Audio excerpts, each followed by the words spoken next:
R V ರಸ್ತೆಯಿಂದ ಬೊಮ್ಮಸಂದ್ರ ಮಾರ್ಗದಲ್ಲಿ ಮುಂದಿನ ದಿನಗಳಲ್ಲಿ 15 ರೈಲು ಸಂಚಾರವನ್ನ ಮಾಡಲಾಗಿದೆ. ಸದ್ಯ ಇರೋದು 3 ರೈಲು, ಇನ್ನು 12 ರೈಲುಗಳು ಹೆಚ್ಚುವರಿಯಾಗಿ ಸೇರ್ಪಡೆಯಾಗುತ್ತೆ. ನಮ್ಮ ಮೆಟ್ರೋದ ಮೊದಲ ಚಾಲಕರಹಿತ ಮೆಟ್ರೋ ಇದು. ದೇಶದಲ್ಲಿಯೇ 2ನೇ ಚಾಲಕರಹಿತ ಮೆಟ್ರೋ ಯೋಜನೆ. ಆಧುನಿಕ ಸಂವಹನ ಆಧಾರಿತ ರೈಲು ನಿಯಂತ್ರಣ ವ್ಯವಸ್ಥೆಯನ್ನ ಅಳವಡಿಸಲಾಗಿದೆ.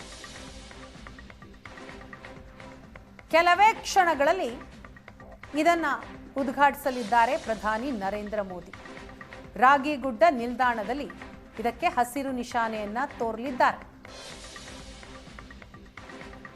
ಐಐಐಟಿ ಆಡಿಟೋರಿಯಂನಲ್ಲಿ ನಡೆಯುವಂತಹ ಸಭಾ ಕಾರ್ಯಕ್ರಮದಲ್ಲಿ ಪ್ರಧಾನಿಯವರು ಆರ್ವಿ ರಸ್ತೆಯಿಂದ ಬೊಮ್ಮಸಂದ್ರದವರೆಗೆ ಹಳದಿ ಮಾರ್ಗ ಉದ್ಘಾಟನೆ ಮತ್ತು ಮೆಟ್ರೋ 3ನೇ ಹಂತದ ಕಾಮಗಾರಿಗೆ ಶಂಕುಸ್ಥಾಪನೆಯನ್ನ ನೆರವೇರಿಸಲಿದ್ದಾರೆ.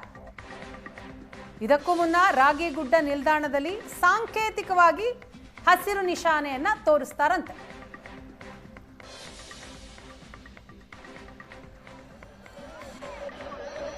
ರಸ್ತೆಯ ಮೂಲಕ ಪ್ರಧಾನಿ ಮೋದಿ ಸಾಗ್ತಾ ಇರುವ ನೇರ ಪ್ರಸಾರದ ದೃಶ್ಯವನ್ನ ನೀವು ನೋಡ್ತಾ ಇದ್ದೀರಿ. ಆಲ್ಮೋಸ್ಟ್ ರಾಗಿಗುಡ್ಡ ತಲುಪ್ತಾ ಇದ್ದಾರೆ ಪ್ರಧಾನಿ.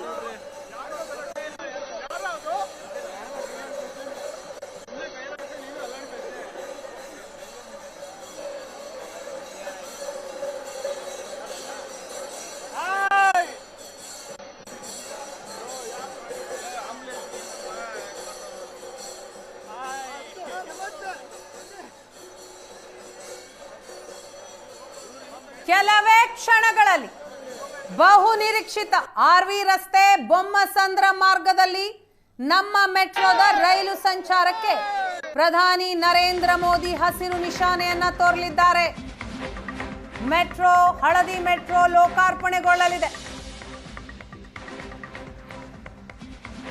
7,600 ಕೋಟಿ ರೂಪಾಯಿ ವೆಚ್ಚದಲ್ಲಿ ಮೆಟ್ರೋ ಮಾರ್ಗ ನಿರ್ಮಾಣಗೊಂಡಿದೆ. 19.15 ಕಿಲೋಮೀಟರ್ ಮಾರ್ಗದ ಮೆಟ್ರೋ ಲೇನ್ ಲೋಕಾರ್ಪಣೆಗೊಂಡಿದೆ.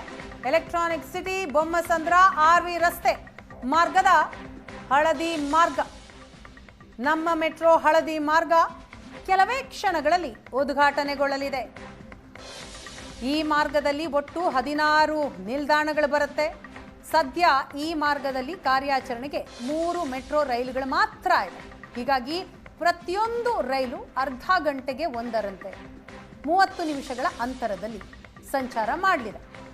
ಈ ಮಾರ್ಗದಲ್ಲಿ ಒಟ್ಟು 6 ಬೋಗಿಗಳುಳ್ಳಂತಹ 15 ರೈಲುಗಳನ್ನು ಓಡಿಸಬೇಕು ಅಂತ BMRCL ನಿರ್ಧಾರವನ್ನ ಮಾಡಿದೆ. ಆದರೆ ಪೂರ್ಣ ಪ್ರಮಾಣದ ರೈಲುಗಳ ಕೊರತೆ ಇರುವ ಹಿನ್ನೆಲೆಯಲ್ಲಿ ಕಾರ್ಯಾಚರಣೆ ಶುರುವಾದ ನಂತರ, ಅಂದರೆ 15 ರೈಲುಗಳು ಬಂದ ನಂತರ ಪ್ರತಿದಿನ 4 ಲಕ್ಷ ಮಂದಿ ಸಂಚರಿಸುವಂತಹ ನಿರೀಕ್ಷೆ ಇದೆ ಅಂತ ಅಂದಾಜಿಸಲಾಗ್ತಾ ಇದೆ.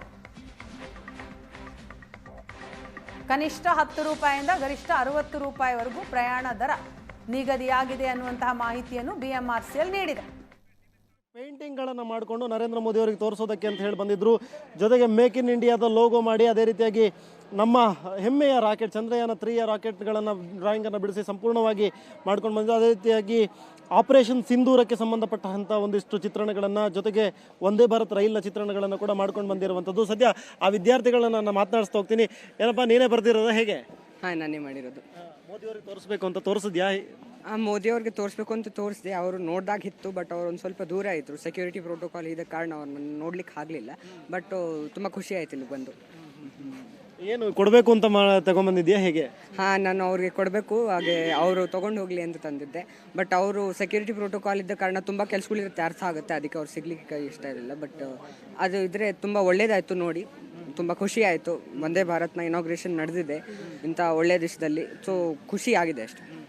ಏನೇನು ಚಿತ್ರ ಇದರಲ್ಲಿ ಬರ್ದಿರೋದು ನೀನು?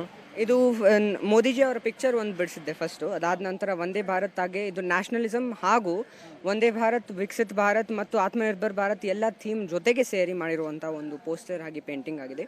ಇದರಲ್ಲಿ ಸುಮಾರಷ್ಟು ರಂಗಗಳನ್ನು ಬಳಸಿ ನಾನು ಇದನ್ನು ಮಾಡಿದ್ದೇನೆ. ಸುಮಾರು ಚಿತ್ರಗಳು ಒಂದಿಗೆ ಸೇರಿ ಕೊಲಾಜ್ ಥರ ಮಾಡಿಲಾಗಿದೆ. ಅದು ನಾನು ಡ್ರಾಯಿಂಗ್ ಮಾಡಿ ಒಂದೇ ಸತಿ ಕಾಂಪೋಸಿಷನ್ ಮಾಡಿ ಇದನ್ನು ಒಂದು ಫ್ರೇಮ್ನಲ್ಲಿ ಹಾಕಿಟ್ಟಿದ್ದೀನಿ. ಈಗ ಮುಂದೆ ಏನಾದರೂ ಅದನ್ನು ಪ್ರಧಾನಿ ಅವರಿಗೆ ತಲುಪಿಸುವ ಪ್ರಯತ್ನ ಆಗತ್ತಾ, ಹೇಗೆ ಅಂತ ಅವ್ರ ಆಫೀಸಿಗೆ ಲೆಟರ್ ಕೊಟ್ಟು ಮಾಡೋಣ ಅಂತ ನಮ್ಮಪ್ಪ ಹೇಳಿದ್ರು ಮುಂಚೆನೇ. ಅಕಸ್ಮಾತ್ ಸಿಗಲಿಲ್ಲ ಅಂದರೆ ಅವ್ರ ಆಫೀಸ್ಗೆ ಎಂಥದಾದ್ರು ಲೆಟರ್ ಕೊಡೋಣ ಅಂತ. ಹಾಗೆ ನಾವು ಪ್ರಯತ್ನ ಪಡ್ತೇವೆ. ಯಾವ ಕಾಲೇಜಿನ ಸ್ಕೂಲ್ನ ವಿದ್ಯಾರ್ಥಿ? ಇವಾಗ ಕೇಂದ್ರೀಯ ವಿದ್ಯಾಲಯ ಕೃಷ್ಣರಾಜಪುರಂ ಅವರ ಸ್ಟೂಡೆಂಟ್ಸ್ ನಾವೆಲ್ಲ. ಅದೇ ಇದು KR ಪುರಂನ ವಿದ್ಯಾರ್ಥಿಗಳು ಸಾಕಷ್ಟು ಜನ ಕೂಡ ಚಿತ್ರವನ್ನು ಮಾಡ್ಕೊಂಡು ಬಂದಿದ್ದಾರೆ. ಅದನ್ನು ಪ್ರಧಾನಿ ಮೋದಿ ಅವರಿಗೆ ಕೊಡಬೇಕು ಅಂತ ಹೇಳಿ ಅನೇಕ ಕಾರ್ಯಕ್ರಮಗಳಲ್ಲಿ ನಾವು ನೋಡಿದ್ವಿ. ಪ್ರಧಾನಿ ಮೋದಿ ಅವರು ಇಂತಹ ಚಿತ್ರಗಳನ್ನು ತೆಗೆದುಕೊಂಡಿರುವಂಥದ್ದು. ಸದ್ಯ ವಿದ್ಯಾರ್ಥಿಗಳು ಒಂದಿಷ್ಟು ನಿರಾಸೆಯನ್ನು